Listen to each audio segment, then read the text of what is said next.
siya, di ba? So, okay na to guys.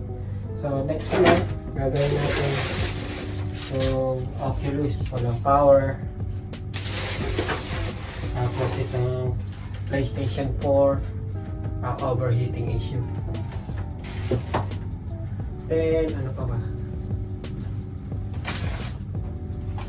Dami kong repair.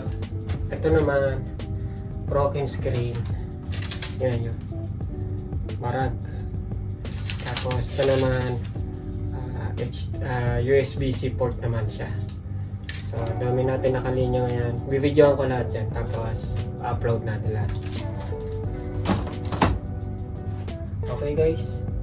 So, success siya. So, ikat ko na rito. Then, next work naman tayo.